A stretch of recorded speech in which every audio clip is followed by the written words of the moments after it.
श्री शिवाय नमस्तुभ्यम। हर हर महादेव। महाराष्ट्र राज्य के अमरावती क्षेत्र भरतवाड़ा में गुरुजी श्री पंडित प्रदीप मिश्रा जी द्वारा शिव भक्ति शिव महापुराण कथा शुरू हो चुकी है। यह 7 दिवसीय शिव महापुराण कथा है जो कि 6 मई से 12 मई तक चलने वाली है। कथा का समय सुबह 9:30 बजे से 12:30 बजे तक का है। यह कथा आस्था और यूट्यूब के माध्यम से आप टीवी पर देख सकते हैं। आज है 9 मई 2024, यानी कि आज चौथे दिन की कथा पूर्ण हुई। सभी की जानकारी हम आपको इस वीडियो के माध्यम से दे देंगे। अगर किसी कारणवश आपने कथा नहीं सुन पाई है तो सभी की जानकारी हम आपको इस छोटे से वीडियो के माध्यम से दे देंगे। 9 मई 2024 से चौथे दिन की कथा में गुरुजी पंडित प्रदीप मिश्रा जी ने कुछ नए उपायों की जानकारी दी है। साथ ही आपको हम 10 मई यानी कि अक्षय तृतीया में एक किए जाने वाला उपाय हम आपको बताने वाले हैं।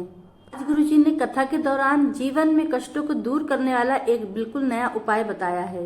गुरुजी ने ब्रजेश्वर महादेव से जुड़ा एक बिल्कुल नया उपाय बताया है। आज गुरुजी ने साथ ही यह भी बताया है कि ब्रजेश्वर महाजल कैसे अर्पित किया जाता है, जिससे कि आपके 7 दिन में जो भी कष्ट है, जो भी परेशानी है, उससे मुक्ति मिल जाएगी। साथ ही गुरुजी ने आज कथा में 4 पत्र पढ़े हैं जिनको हम इस वीडियो में नहीं बताने वाले हैं। आज 9 मई 2024 आज चौथे दिन की कथा में गुरुजी ने कुल 10 उपाय और कुछ पत्रों की जानकारी दी है। इनकी जानकारी हम आपको इस वीडियो के माध्यम से दे देंगे। आज कथा शुरू होते ही गुरुजी ने कहा कि जब जवानी में खाया हुआ बुढ़ापे तक रहता है, जब जवानी में किए गए कर्मों का फल हमें बुढ़ापे तक मिलता है, जवानी में किए गए भजन का फल भी हमें बुढ़ापे तक मिलता है।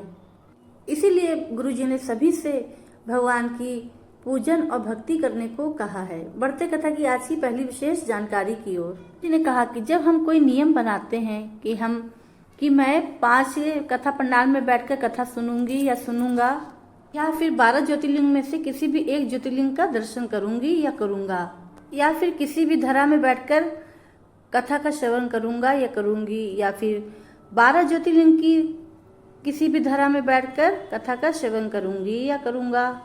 इस प्रकार से अगर हम एक नियम बना लेते हैं और उसका पालन करते हैं तो शंकर भगवान भी आपके पास आने का प्रयास करते हैं, ये निश्चितता है। बढ़ते कथा की तीसरी विशेष जानकारी की ओर। जी ने बताया कि भोलेनाथ का एक नाम है ब्रजेश्वर महादेव। इन्हीं के नाम से जुड़ा हुआ गुरुजी ने एक विशेष उपाय भी बताया है, जिसकी जानकारी हम आपको इस वीडियो के माध्यम से दे देंगे। गुरुजी ने कहा कि भोलेनाथ का एक अवतार है ब्रजेश्वर महादेव। गुरुजी ने कहा कि अगर आप किसी काम से बाहर जा रहे हैं, कहीं रास्ते में हैं, और अगर आपके पास एक बोतल पानी की साफ है, आप अपने पीने के लिए ले रखिए, और कहीं भी रास्ते में एकांत में अगर शिवलिंग मिल जाए, महादेव जी का शिवलिंग मिल जाए आपको, तो वह बोतल का पानी आप महादेव जी को चढ़ा सकते हैं। अगर आपने ऐसा कर दिया तो वो एकांतेश्वर महादेव कहलाते हैं। एकांतेश्वर महादेव के नाम से वह बोतल का पानी आप शिव जी को अर्पित कर दीजिए। गुरुजी ने यह भी कहा कि अगर आपको शिवलिंग नहीं मिल रहा है या मंदिर भोलेनाथ का कहीं नहीं मिल रहा है, तो आप कहीं भी किसी भी पेड़ के नीचे एक मिट्टी का ढेला ही समझ के या फिर कोई लिंग नुमा मिट्टी उठा के उस पर आप जल अर्पित कर देंगे तो भी वह आपको 12 ज्योतिर्लिंग के बराबर ही आपको उसका फल प्राप्त हो जाएगा। यह उपाय आप जो शिवलिंग बनाएंगे तो यह उपाय आप जो है बट वृक्ष, बेल वृक्ष, शमी वृक्ष, पीपल वृक्ष, आंवला वृक्ष के नीचे भी आप यह उपाय कर सकते हैं। बढ़ते हैं आज की कथा की 5वीं विशेष जानकारी की ओर। गुरुजी ने कहा कि अगर आपसे कोई कह दे कि तुम्हारे जीवन में कभी अच्छा नहीं हो सकता है, तुम्हारे भाग में धक्का खाना ही लिखा है, तो गुरुजी ने कहा कि हम ऐसे लोगों से कहना चाहेंगे कि तुम रोज भोलेनाथ के मंदिर जाना शुरू करो, रोज शिवलिंग पर 1 लोटा जल चढ़ाना शुरू करो, शिवलिंग पर चढ़े जल को अपने मस्तिष्क पर लगाना शुरू करो और थोड़ा सा आचमन भी शुरू करो। मस्तिष्क में उल्टी रेखाएं होती हैं, वह भोलेनाथ सीधी करना शुरू कर देते हैं।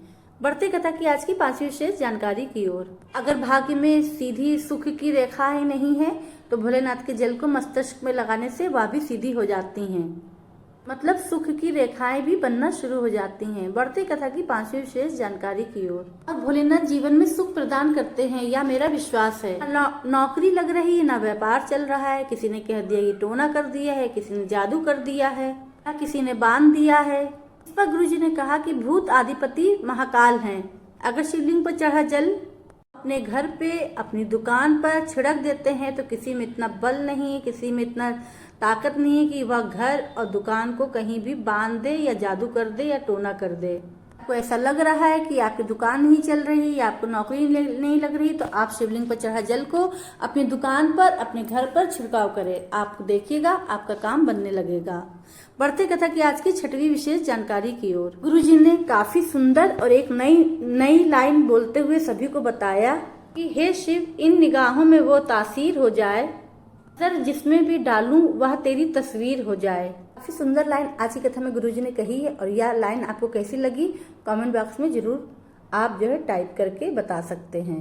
बढ़ते हैं आज की कथा की 7वीं विशेष जानकारी की ओर। गुरुजी ने कहा कि इस बात को सभी को अपनी कॉपी में नोट करके लिख लेना है, मतलब रख लेना है नोट करके। गुरुजी ने ये जानकारी सभी युवा बालक और बालिकाओं को बताया है जो अपने जीवन में आगे बढ़ना चाहते हैं। गुरुजी ने कहा कि अगर आप अपने जीवन में आगे बढ़ना चाहते हैं, अपने जीवन में तरक्की पाना चाहते हैं और अपने जीवन की बाधाओं को दूर करना चाहते हैं, तो इन 3 चीजों को आपको अपने दिल में, अपने दिमाग में और कॉपी में लिख के रख लेना है।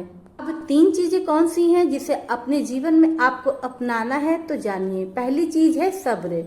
गुरुजी ने बताया कि जीवन में आपको सब्र रखना है। दूसरी चीज है बर्दाश्त बर्दाश्त करना, और तीसरी चीज है नजरअंदाज करना। आज की कथा की 8वीं विशेष जानकारी की ओर। द्विजेश्वर महादेव का नाम लेते हुए गुरुजी ने एक विशेष उपाय की जानकारी दी।